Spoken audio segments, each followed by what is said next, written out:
Do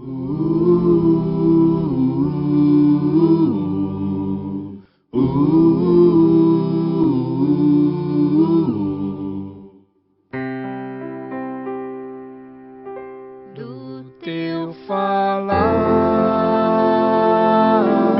ó Salvador,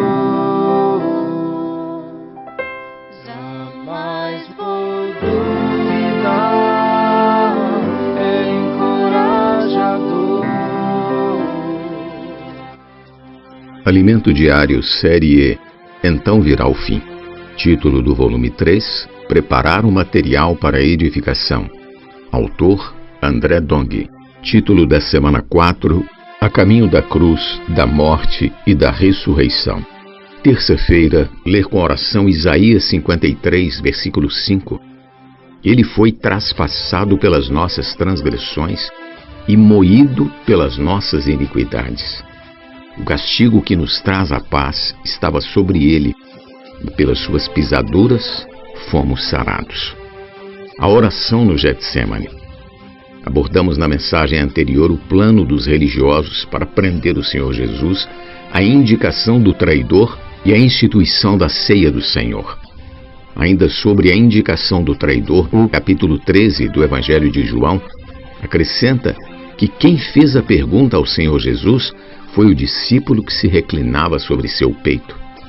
Apesar de não haver menção do nome desse discípulo, sabemos que ele é João, pois era o discípulo amado do Senhor.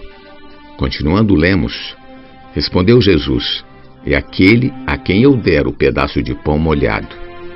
Tomou, pois, um pedaço de pão e, tendo-o molhado, deu a Judas, filho de Simão Iscariotes. E após o bocado, imediatamente entrou nele Satanás. Então disse Jesus: O que pretendes fazer, faze-o depressa. Versículos 26 e 27. Os discípulos não sabiam do que se tratava.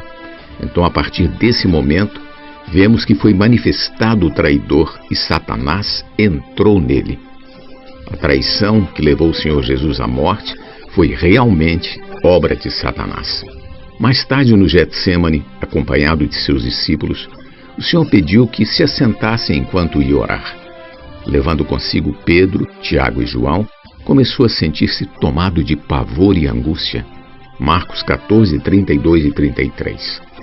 Essa situação pela qual o Senhor Jesus passou como homem precisa causar-nos uma forte impressão. Ele foi tomado de pavor, mas ainda assim foi obediente ao Pai até a morte. E lhes disse: A minha alma está profundamente triste até a morte. Ficai aqui e vigiai. E adiantando-se um pouco, prostrou-se em terra e orava para que, se possível, lhe fosse poupada aquela hora. E dizia: Abba, Pai, tudo te é possível. Passa de mim este cálice. Contudo, não seja o que eu quero, e sim o que tu queres. Versículos 34 ao 36. O Senhor Jesus foi obediente até a morte, e morte de cruz. Ele estava ali para fazer a vontade do Pai. Entretanto, naquela situação, como homem, ele ficou angustiado e pediu ao Pai que, se possível, afastasse dele aquele cálice cheio de maldição e amargura. Chegou ao ponto de orar 2 vezes ao Pai para que o afastasse de si. Jesus sabia que esse caminho precisava ser percorrido para a igreja ser gerada. Da mesma forma, hoje devemos negar a nós mesmos para contribuir com a edificação da igreja. Se o caminho da cruz não for tomado, é impossível haver edificação. No Evangelho de Marcos, vemos que o Senhor Jesus achou os 3 discípulos dormindo e disse a Pedro: Simão, tu dormes? Não pudeste vigiar nem 1 hora? Capítulo 14, versículo 37. Nessa hora percebemos que o Senhor precisava de companheirismo. Precisava que seus discípulos orassem com ele, dando-lhe apoio.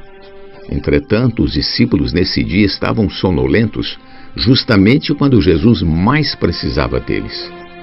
Continuando a leitura do trecho, Marcos capítulo 14, versículo 38 diz: Vigiai e orai, para que não entreis em tentação.